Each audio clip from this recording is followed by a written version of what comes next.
يسألك أهل الكتاب أن تنزل عليهم كتابا من السماء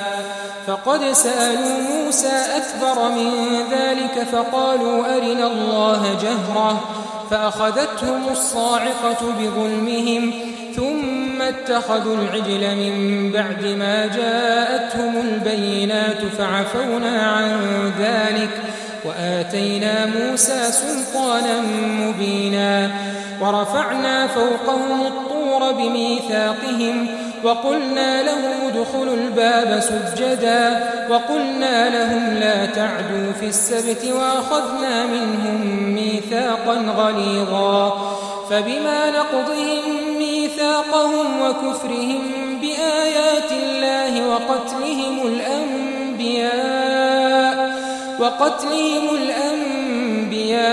بغير حق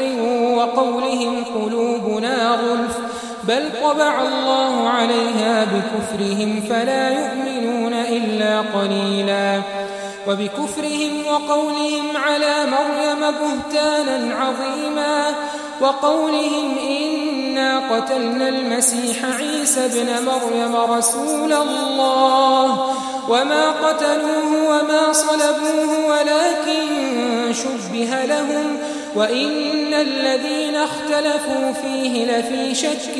منه ما لهم به من علم إلا اتباع الظن وما قتلوه يقينا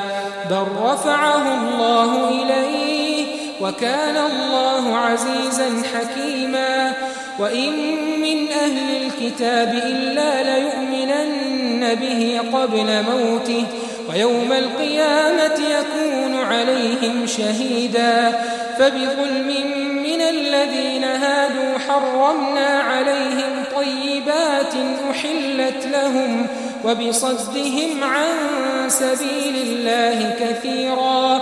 وأخذهم الربا وقد نهوا عنه وأكلهم أموال الناس بالباطل وأعتدنا للكافرين منهم عذابا أليما لكن الراسخون في العلم منهم والمؤمنون يؤمنون بما أنزل إليك وما أنزل من قبلك والمقيمين الصلاة والمؤتون الزكاة والمؤمنون بالله واليوم الآخر أولئك سنؤتيهم أجرا عظيما.